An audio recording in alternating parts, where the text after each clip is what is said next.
Hello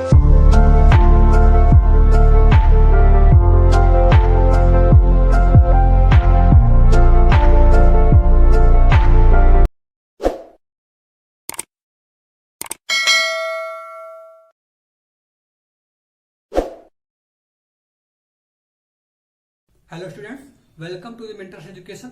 आज के इस वीडियो लेक्चर में हम लोगों ने अभी तक जो जो चीजें पढ़ी हैं उसको एक बार रिवाइज करेंगे और उसके बाद कुछ क्वेश्चंस को सॉल्व करने वाले हैं। ओके, तो आइए देखते हैं कि अभी तक हम लोगों ने क्या क्या चीजें पढ़ी हैं, उनका इस्तेमाल कैसे कैसे करते हैं। तो अभी तक हम लोगों ने कुछ फॉर्मूले पढ़े हैं। सबसे पहला जो हमारा फॉर्मूला है वो है x bar that is equal to m1 x1 plus m2 x2 upon m1 plus m2। Okay, तो ये फॉर्मूला हम लोग किसके लिए यूज करते हैं? जब कोई सॉलिड ऑब्जेक्ट होगा, क्या होगा? कोई सॉलिड ऑब्जेक्ट होगा तो ये फॉर्मूला हम लोग इस्तेमाल करते हैं। अब देखिएगा, यहां पर प्लस की जगह पर माइनस भी हो सकता है। प्लस कब यूज करते हैं? जब एक ऑब्जेक्ट के ऊपर कोई दूसरा ऑब्जेक्ट होगा तो इसके लिए हम लोग प्लस साइन का यूज करेंगे। अब माइनस का भी यूज करेंगे। अब सपोज कीजिए कि ये एक ऑब्जेक्ट है, ठीक है। अब इसमें से मैंने कुछ पार्ट को काट के निकाल दिया, तो अब इस प्लस की जगह पे क्या हो जाएगा? Minus and minus. ओके, तो इस तरह से इस फॉर्मूले को हम लोग यूज करते हैं। ये किसके लिए यूज करेंगे?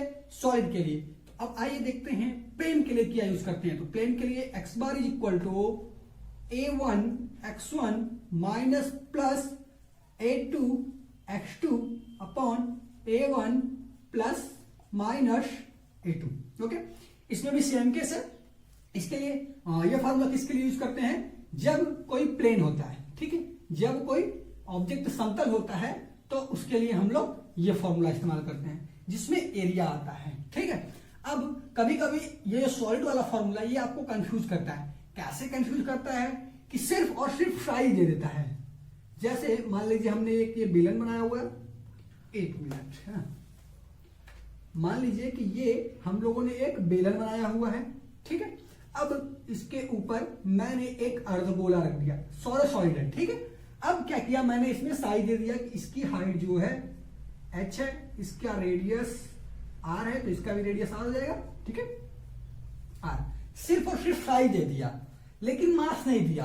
तो ऐसे केस में क्या करेंगे? मास को हम लोग चेंज कर लेंगे। m is equal to rho into v, ठीक है। पहले दोनों का आयतन निकाल लेंगे, फिर उसके बाद उसे घनत्व से गुणा कर देंगे। अगर घनत्व नहीं दिया है तो इसका मतलब ये होता है कि दोनों ऑब्जेक्ट का घनत्व सेम है, ठीक है। ये जो ऑब्जेक्ट ऊपर रखा हुआ और जो ऑब्जेक्ट नीचे है, इन दोनों ऑब्जेक्ट का घनत्व क्या है? सेम है। तो ऐसे केस में जो हम लोग फॉर्मूला यूज करेंगे, जब घनत्व सेम होगा तो हो जाएगा x bar is equal to v1 x1 plus minus v2 x2 upon v1 plus minus v2।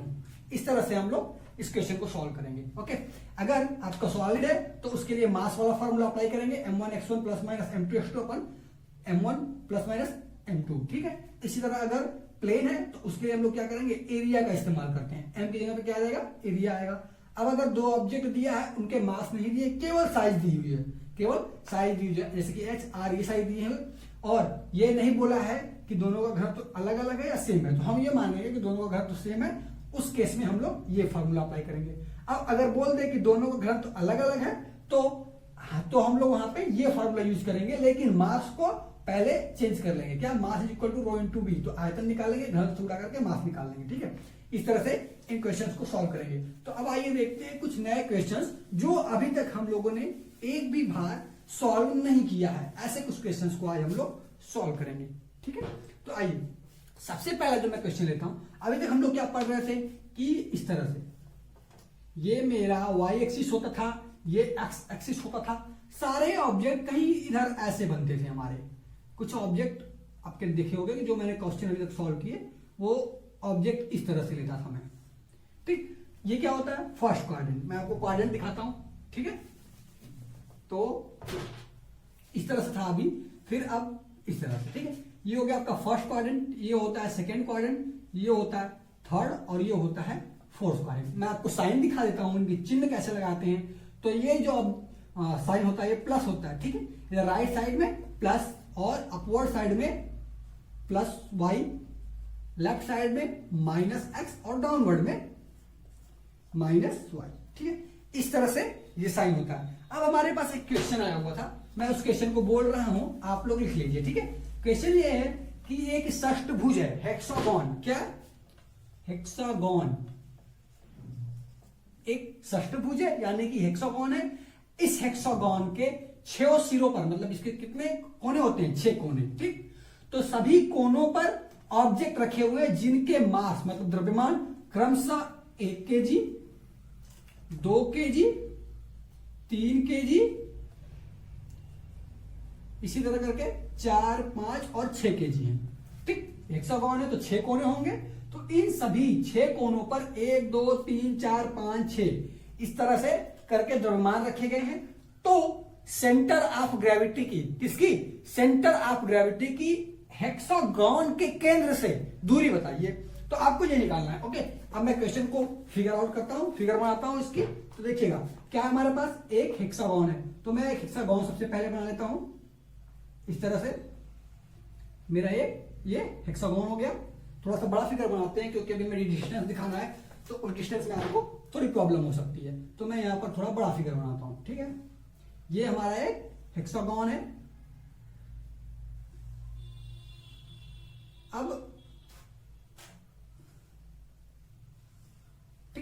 अब कहा है कि इसके हर एक कोनों पर, मतलब ऐसे ऐसे जो कोने हैं 6, इन सभी कोनों पर द्रव्यमान रखे हुए हैं। कितने कितने केजी के? एक 1 kg का है, एक 2 kg का है, एक 3, एक 4, एक 5 और एक 6 kg का है, इस तरह से।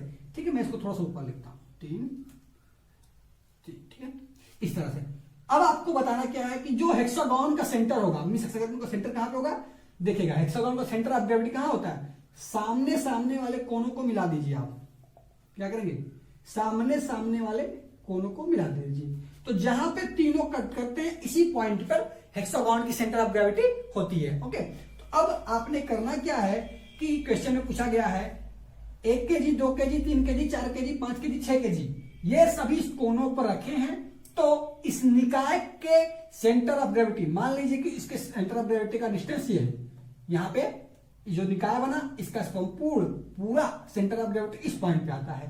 तो क्वेश्चन में ये बोला है कि आपको इसके केंद्र से, हेक्सागोन के केंद्र से इस सेंटर ऑफ ग्रेविटी की दूरी निकालनी है, ये। ठीक है, ये डिस्टेंस आपको कैलकुलेट करना है। तो आइए मैं आपको ये डिस्टेंस कैलकुलेट करके दिखाता हूं कि कैसे आप इसको कैलकुलेट करोगे। तो ध्यान दीजिएगा थोड़ा, इस क्वेश्चन में थोड़ा सा ट्रिकी क्वेश्चन है। बस क्या है, ये सेंटर है। अगर आपको ये बोल दे कि किसी बिंदु से निकालनी है, ध्यान दीजिएगा, जैसे कि क्वेश्चन में क्या बोला कि हेक्सागोन के केंद्र से निकालना है। तो अगर आपको ये बोल दे कि आपको किसी बिंदु से निकालनी है, तो ओरिजिन जो मूल बिंदु होता है वो हमारा वहीं पे बनेगा। ठीक है, इसी को हम क्या बनाएंगे? मूल बिंदु बनाएंगे, जहां से क्वेश्चन पूछा है। तो ठीक है, मैं इसको मूल बिंदु बना देता हूं। मतलब y एक्सिस इधर और इधर हो जाएगा, x एक्सिस इस साइड और इस साइड हो जाएगा। ठीक है, ये क्या होता है? Plus x plus y minus x minus y। ठीक है, अब इस क्वेश्चन को आपको सॉल्व करना है। अब आप नंबर देख के थोड़ा परेशान हो रहे होगे, मैं कुछ बना देता हूं।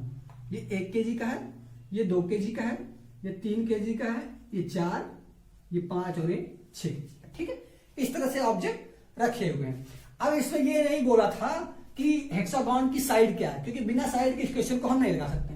तो हम क्या करेंगे? मान लेंगे, माना जो हमारा हेक्सागोन है, हेक्सागोन की भुजा ए है। क्या है? स्मॉल ए। ठीक है, हमने ऐसा मान लिया कि जो हेक्सागोन की भुजा है वो क्या है? स्मॉल ए है। अब आपको ये क्वेश्चन को सॉल्व करना है। तो अब देखिएगा, अगर ये ए है मेरा, ये क्या है? एक नया क्वेश्चन फिगर बनाता हूं मैं, देखिएगा इस तरह से।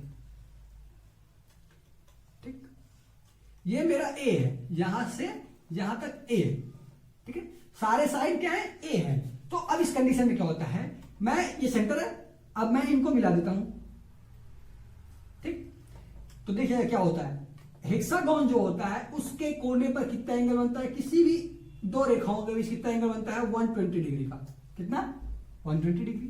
तो जब मैं इनको मिलाऊंगा तो क्या होगा? ये एंगल हाफ हो जाएगा, तो ये एंगल कितना हो गया? ये वाला एंगल 60 डिग्री हो गया। उसी तरह ये एंगल कितना हो गया 60 डिग्री। अब देखिए ये 60 ये 60, तो एक ट्राइंगल में कितने एंगल होते हैं, कितने एंगल होते हैं 180। सभी एंगल का समेशन कितना आना चाहिए ट्राइंगल में 180, तो इसका मतलब ये कितना होगा, ये भी 60 डिग्री होगा। ठीक, 60 60 60 कैसा हो गया, ये समबाहु त्रिभुज हो गया। समबाहु त्रिभुज मतलब सभी ऐसा त्रिभुज जिसकी सभी भुजाएं एक समान होती हैं। ठीक, तो अब यहां पे देखिएगा, अगर सभी भुजाएं एक समान है तो इसका क्या मतलब हुआ, सभी भुजाएं एक समान। तो अगर ये ए है तो ये वाला, ये जो साइड है ये भी ए होगा और ये भी ए होगा। ठीक है, समझ रहे हैं। इसके लिए मैंने ये किया था कि अगर सेंटर से हम किसी भी कॉर्नर को मिलाते हैं तो उसका जो लेंथ आता है वो हेक्सागन की एक साइड के इक्वल होता है। ठीक है, इस तरह से। तो ये क्वेश्चन आपको समझ में आ गया होगा इतना। अब देखिएगा, हम लोगों को क्या करना है, ये क्वेश्चन सॉल्व करना है। तो क्या निकालना पड़ेगा, हमें डिस्टेंस निकालना है। तो डिस्टेंस निकालने के लिए हमें क्या चाहिए होगा, सबसे पहले हम इस क्वेश्चन में एक्स बार और वाई बार को कैलकुलेट करेंगे, एक्स बार एंड वाई बार। तो चलिए चार्ट बनाते हैं हम लोग, जैसा कि हमेशा करते थे। मैं अभी भी चार्ट बनाऊंगा। ठीक है, हमेशा कोशिश कीजिए कि जितने क्वेश्चन हो चार्ट बनाएं, क्योंकि जैसे हम चार्ट बनाते हैं हमारा क्वेश्चन बहुत ही इजी हो जाता है। विदाउट चार्ट आपका क्वेश्चन हमेशा टफ होता जाएगा। ठीक है, ये हो गया आपका या मास, सॉरी यहां पे आप नंबर लिखिए, क्या number, mass x y m into x and m into y, इतना करना है आपको। ओके, अब कितने हैं 6, तो आपको 6 नंबर डालने पड़ेंगे, 1 2 3 4 5 एंड दिस वन इज 6। ठीक है, अब पहला मास कितने का है, सीधा सीधा 1 2 3 4 5 6 है, तो लिख दीजिए 1 2 3 4 5 और 6, ये सम के जी में। ठीक, अब आपको बताना है एक्स क्या होगा इनके लिए, ध्यान दीजिएगा क्या बताना है इन सभी के लिए एक्स। तो एक्स क्या होता है, वाई एक्सिस से डिस्टेंस होता है। ध्यान दीजिए, कहां से, वाई एक्सिस से डिस्टेंस। ठीक, तो अब देखिएगा, मैंने आपको पहले बताया था, फिर से बता देता हूं। ये एक्स है, ये वाई है। अगर ये मेरा ऑब्जेक्ट है, ये मेरा ऑब्जेक्ट रखा हुआ है, इसका सेंटर ऑफ ग्रेविटी यहां है, तो वाई एक्सिस से जो डिस्टेंस नापेंगे हम लोग उसको एक्स बोलेंगे, और जो एक्स एक्सिस से डिस्टेंस मेजर करेंगे उसको हम लोग वाई बोलेंगे। ठीक है, तो अब इसी तरह से हम लोग चलते हैं फिर से इस क्वेश्चन को सॉल्व करने की ओर, कैसे सॉल्व करते हैं। तो एक्स निकालना है, तो हमारा सबसे पहले नंबर कौन सा, 1। तो 1 के लिए एक्स की वैल्यू क्या होगी, एक्स क्या होता है, वाई एक्सिस से परपेंडिकुलर डिस्टेंस। तो देखिए ये साइड कितना है मेरा, ए, टोटल ए है। तो अब क्या किया हमने, सेंटर से वाई एक्सिस ले गए हैं, तो ये कितना हो जाएगा a/2 एंड a/2। ठीक है, तो x की वैल्यू क्या हो जाएगी, a/2, वाई एक्सिस से इसकी डिस्टेंस कितनी है, a/2। ठीक, तो मैं करूंगा a/2, a/2। ओके, अब ध्यान दीजिए ये किस साइड जा रहा है, x के माइनस की ओर जा रहा है। ये देखिए पॉइंट देखिए, plus plus minus and minus. x अब हम कहां मेजर कर रहे हैं, y से इस तरफ मेजर कर रहे हैं, इस तरफ मतलब माइनस x में, तो यहां पर मैं क्या लिखूंगा, माइनस a/2। ठीक है, अब उसी तरह 2 नंबर के लिए देखिए, 2 नंबर के लिए x क्या हो जाएगा, y एक्सिस से 2 नंबर की डिस्टेंस कितनी है, a/2 लिख दूंगा मैं पहले, a/2। ठीक, अब किस डायरेक्शन में जा रहा है, प्लस में, तो यहां पर जाएगा प्लस। ओके, सो अब हमें क्या करना है, 3, तो 3 यहां पे, इसके लिए x क्या होगा, ध्यान दीजिएगा, इसके लिए x क्या होगा। तो अगर मैं इसको यहां से मिला दूं तो ये तीनों त्रिभुज कैसे बन जाएंगे, ये जो त्रिभुज बनाया तीनों, सॉरी ये जो ट्राइंगल बनाया है, इसके तीनों भुजाएं कितनी जाएंगी, ये ए है, तो मैंने ये बताया कि हेक्सागन में जो ट्राइंगल बन जाता है वो सबकी ए होती है, तो ये ए होगा, ये भी ए होगा। ठीक है, इस तरह से। तो इसके लिए x की वैल्यू कितनी होगी, y एक्सिस की है, y एक्सिस से दूरी कितनी हो गई, ये a होगा, तो a हो जाएगा। कौन सा डायरेक्शन में है, प्लस में है, तो इसके सामने मैं प्लस लिख दूंगा। ओके, अब उसी तरह यहां पे करना है आपको 4 नंबर, तो y एक्सिस ये जा रहा है, सेंटर से गया हुआ है, ये टोटल a था, तो a/2 हो जाएगा। ठीक, तो a/2 किस डायरेक्शन में है, y से इस डायरेक्शन में है, तो ये डायरेक्शन कौन सा मेरा, प्लस का है, तो प्लस x हो जाएगा। अब इसी तरह 5 के लिए करेंगे, यहां से a/2 आ जाएगा। ठीक, कौन से डायरेक्शन में, माइनस में, तो ये मेरा माइनस हो जाएगा। ओके, अब हमें क्या कैलकुलेट करना है, y कैलकुलेट करना है। तो y को कैलकुलेट कैसे करेंगे ये देखते हैं, ध्यान दीजिएगा। थोड़ा सा क्वेश्चन थोड़ा सा टफ है, ज्यादा नहीं, बहुत ही थोड़ा सा। तो अब क्या होगा, y तो y को कैसे कैलकुलेट करेंगे, ये देखिएगा y क्या होता है मेरा x एक्सिस से डिस्टेंस, तो ये है आपका 1, तो 1 के लिए आपको y कैलकुलेट करना है। तो ये x एक्सिस है, तो x एक्सिस पर इस पॉइंट से एक परपेंडिकुलर डाल दीजिए। क्या डालेंगे आप, परपेंडिकुलर, समझ रहे आप, ठीक। तो अब देखिएगा, अब मैं इसको यहां से मिला देता हूं, ठीक है। तो ये a था टोटल, ये इतना a था, 1 से 2 का डिस्टेंस a था, तो सभी साइड a होंगी ट्राइंगल के, इस ट्राइंगल के, तो ये a हो गया, ये भी हो गया। ये a/2 है, तो ये कितना हो जाएगा, a/2। ओके, ध्यान दीजिएगा, क्या ये a/2 है, तो इसके सामने सामने a/2। अब आपको क्या कैलकुलेट करना है, ये परपेंडिकुलर डिस्टेंस x एक्सिस से इसकी परपेंडिकुलर डिस्टेंस कितनी है, कैलकुलेट कर लीजिए। कैसे करेंगे, मान लेते हैं ये 1 है और ये मेरा o डैश है, तो 1o dash that is equal to क्या हो जाएगा आपका, आपने हमेशा पढ़ा होगा पाइथागोरस थ्योरम, तो वहां से निकालता हूं मैं, a² माइनस a/2 का होल स्क्वायर अंडर रूट, ठीक आएगा, 3/2 है, अंडर रूट 3/2 है। अब मैं इन सारी चीजों को मिटा देता हूं, आप लोग समझ गए हैं, तो इसको मैं रिमूव कर देता हूं। तो अब y क्या हो जाएगा, x से इसकी डिस्टेंस, तो x से इसकी डिस्टेंस कितनी है, अंडर रूट 3/2 है, तो मैं पहले लिख देता हूं अंडर रूट 3/2a, ठीक है। ये मैंने डिस्टेंस लिख दिया। अब किस डायरेक्शन में जा रहा है, ये x एक्सिस है, किस डायरेक्शन में नापना है, इस डायरेक्शन में नाप रहे हैं, तो इस डायरेक्शन में कौन सा y है, प्लस, तो इसके आगे हम लोग क्या लगाएंगे, प्लस लगाएंगे। फिर अब दूसरा, इसी तरह यहां देखिएगा, ये डिस्टेंस जितना आया था उतना ही ये डिस्टेंस आएगा, तो ये भी हो जाएगा अंडर रूट 3/2a, और ये भी होगा प्लस, क्योंकि इस डायरेक्शन में नाप रहे हैं, x एक्सिस से इस डायरेक्शन में। 3 के लिए y क्या होगा, देखिए x एक्सिस पर ही आपका ऑब्जेक्ट रखा हुआ है, तो जब x एक्सिस पर ही है तो इसकी जो होगी वैल्यू 0 आ जाएगी। कैसे आएगी, x एक्सिस से इसका डिस्टेंस कितना है, 0, तो ये हो गया 0, ठीक। अब 4 के लिए क्या करेंगे आप लोग, देखिए जितना ये डिस्टेंस था, जितना ये था उतना ही डिस्टेंस ये होगा, ओके। तो जब इतना ये होगा तो मतलब अंडर रूट 3/2a आएगा, अंडर रूट 3/2 इंटू a, ठीक। साइन क्या रहेगा इसका, ये माइनस y में जा रहा है, तो इसके आगे आप लोग माइनस यूज करेंगे, क्या यूज करेंगे, माइनस, ठीक है। इसी तरह 5 में इसके भी ये डिस्टेंस, ठीक, ये डिस्टेंस कितना आ रहा है और किस डायरेक्शन जा रहा है, तो इसमें, तो minus under root 3/2 into a। अब उसके बाद आपका 6 नंबर है, तो 6 नंबर कहां पे है, x एक्सिस पर। जब कोई एक्सिस पर होता है तो उसके अपोजिट वाली वैल्यू 0 हो जाती है, मतलब x एक्सिस पर है तो y की वैल्यू इसके लिए क्या हो जाएगी, 0, तो y की वैल्यू इसके लिए 0 हो जाएगी। अब आपको mx और my निकालना है, तो आप mx यहां से निकालिए, तो mx कितना हो जाएगा, देखिए इसका मल्टीप्लाई करेंगे तो कितना हो जाएगा, -a/2, इसका करेंगे तो कितना हो जाएगा, +a। देखते जाइएगा, मैंने इसका मल्टीप्लाई किया, 2 से 2 कैंसिल, इसका करेंगे कितना होगा, +3a। अब इसका करेंगे कितना हो जाएगा, इसको कैंसिल कर देंगे तो +2a। फिर अब उसके बाद क्या बचा, 1 2 3 4 5 6 के लिए मैंने यहाँ पे नहीं लिखा है, ध्यान दीजिएगा थोड़ा, 1 2 3 4 5 और 6, तो इसमें क्या है, 6 के लिए नहीं लिखा गया है, तो 6 के लिए हमें लिखना पड़ेगा।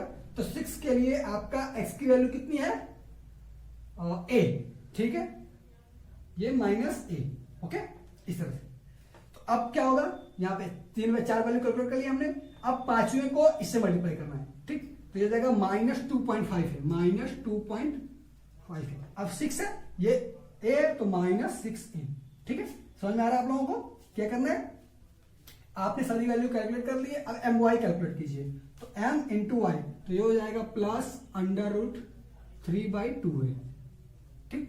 देखिएगा इसका मल्टीप्लाई इसमें किया, अब इसका मल्टीप्लाई इसमें कीजिए तो कितना जाएगा, +√3a, ठीक है। अब इसका मल्टीप्लाई आपको किसमें करना है, m का इसमें, ठीक है, my में, ये तो यहां से 3 और ये 0, तो ये हो जाएगा आपका 3 के लिए 0। 4 वाले के लिए कीजिए तो 4 इंटू 4 नंबर पे ये है, तो इसका करेंगे कितना जाएगा, -2√3a, ठीक है। अब 5 के लिए करेंगे तो 5 के लिए कितना जाएगा, 5, यहां पे थोड़ी सी गड़बड़ी हो गई है, कौन सी गड़बड़ी, माइनस ये 5 के लिए करेंगे तो 5 और ये, ठीक, जब इसको करेंगे आप लोग, नहीं सही है, ठीक है, 1 2 3 4 5, 1 2 3 4 कर लिया है हमने।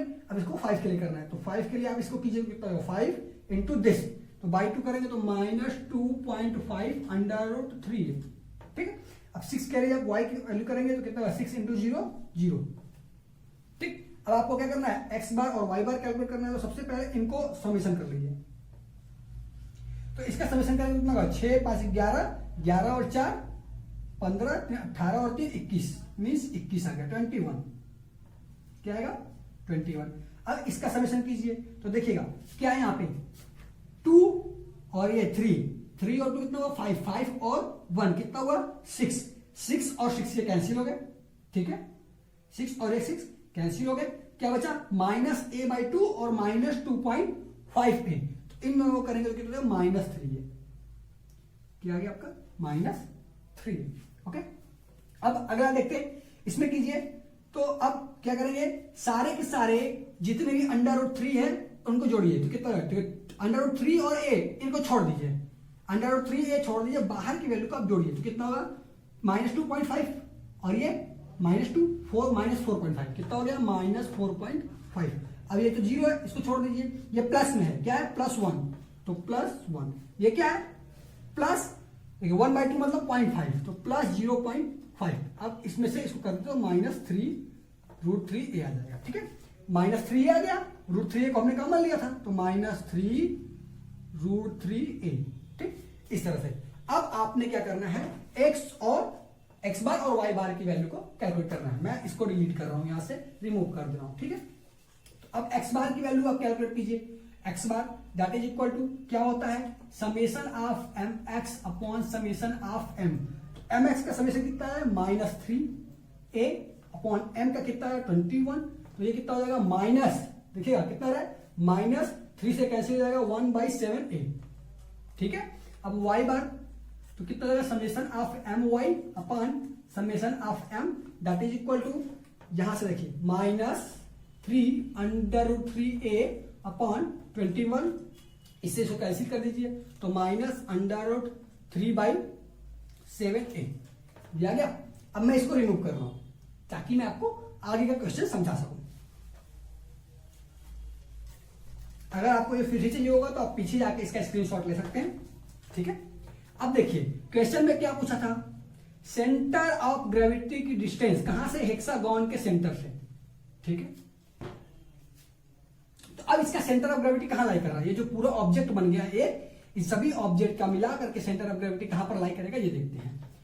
तो ये x बार किसमें आ रहा है, माइनस में, मतलब हमें कहां चलना है, -x की ओर चलना है। कहां पर, -x की ओर, कितना, 1/7। तो मान लिया मैंने -1/7a यहां पर आता है, ठीक। y बार कितना है, -√3/7a। मैं इसको ठीक से लिख देता हूं, √3/7 -√3/7a। अब ये कहां पर आएगा, देखेगा ये माइनस में आ रहा है, ठीक है। तो अब इसके माइनस में आने का क्या मतलब हुआ कि ये भी नीचे आएगा, ठीक। यहां y पे माइनस मैंने मान लिया यहां पर। अब इन दोनों को यहां से परपेंडिकुलर डालिए आप, एक यहां से परपेंडिकुलर डालिए, जहां पे कट करेंगे, जहां पे क्या होगा, कट करेंगे, वही होती है इसकी centre of gravity. Total centre of gravity कहां पे होगी, यहां पे, ठीक। ये पॉइंट आपको मिल गया, ठीक है। फिर से एक बार मैं समझा देता हूं, x बार कितना है, -1/7a, y बार कितना है, -√3/7a, ठीक है। अब आपको क्या करना है कि centre of gravity find out करनी, किस पॉइंट पर लाई करेगी। तो उसके लिए क्या करेंगे, x पे कितना आ रहा है, -1/7 है, तो मैंने मान लिया कि इस पॉइंट पे -1/7 है, यहां पर होगा, माइनस है तो मैं लेफ्ट साइड चल रहा हूं क्योंकि -x इस साइड है, ठीक है। तो ये हो गया आपका -1/7। अब दूसरा क्या, y बार इक्वल टू -√3/7 है, ठीक। √3/7 है, माइनस है, y की वैल्यू माइनस, तो हमको माइनस डायरेक्शन में जाना है, तो ये मेरा माइनस डायरेक्शन है, तो -y, ठीक है। कितना है, √3/7 है, तो मैं मान लिया कि √3/7 है, यहां पड़ता है। अब यहां से क्या करेंगे, दोनों में परपेंडिकुलर डालेंगे, जिस पॉइंट पे ये मीट करेंगे वही इस टोटल ऑब्जेक्ट की सेंटर ऑफ ग्रेविटी होगी। क्वेश्चन क्या था, क्वेश्चन ये था कि हेक्सागन के सेंटर से सेंटर ऑफ ग्रेविटी का डिस्टेंस बताइए। तो हेक्सागन का सेंटर ये O1 हो गया। अब सेंटर ऑफ ग्रेविटी यहां पे पड़ा, तो मैं मान लेता हूं कि ये मेरा O2 हो गया सेंटर ऑफ ग्रेविटी। आपको क्या निकालना है, O1 O2 निकालना है। हमारे पास है क्या क्या, चलिए मैं आपको बताता हूं। ये डिस्टेंस हमें फाइंड आउट करनी है कि ये डिस्टेंस कितना होगा। ये हो गया, मैं मान लेता हूं ये A है, ये B है, ठीक।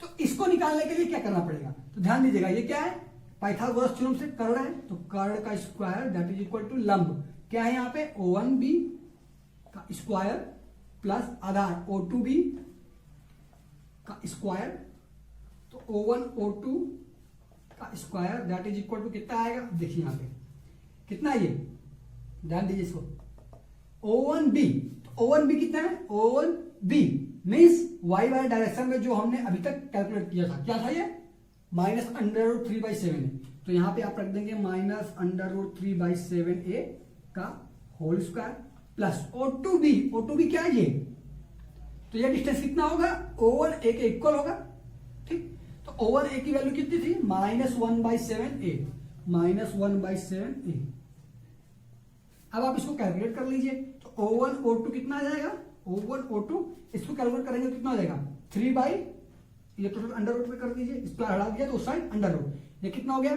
3/49 देखिएगा 3/49 a स्क्वायर प्लस इसको करेंगे तो 1/49 a स्क्वायर अब अंडर रूट हटाइए 3 और 1 कितना हो गया 4 को बाहर निकालेंगे तो कितना हो जाएगा 2 ये 49 और 49 बाहर आएगा तो 7a तो O1 ये आ गया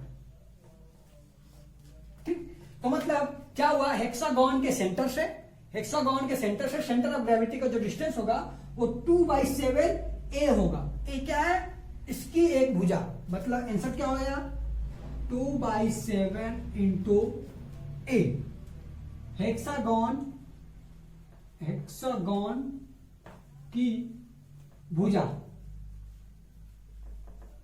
ठीक है हेक्सागोन की भुजा इस तरह से इस क्वेश्चन को सॉल्व करेंगे ठीक है अब समझ में आया कि किस तरह से हम चारों क्वाड्रेंट में क्वेश्चंस को लेकर सॉल्व कर सकते हैं कुछ करना नहीं है आपको सिर्फ और सिर्फ ये माइनस का खेल है माइनस और प्लस आपको ये साइन अगर आपने सही से लगा लिए सही से आपने वैल्यू कैलकुलेट कर ली तो आपका आंसर निश्चित रूप से ही सही आएगा ठीक है अब इसके बाद नेक्स्ट लेक्चर में मैं आपको अपने क्विज के बारे में बताऊंगा मैं इस चैप्टर से संबंधित एक क्विज कराने वाला हूं आप सभी का तो आप सब उसके लिए रेडी रहिए इससे संबंधित क्वेश्चंस पे प्रैक्टिस करते रहिए हमेशा ठीक है थैंक यू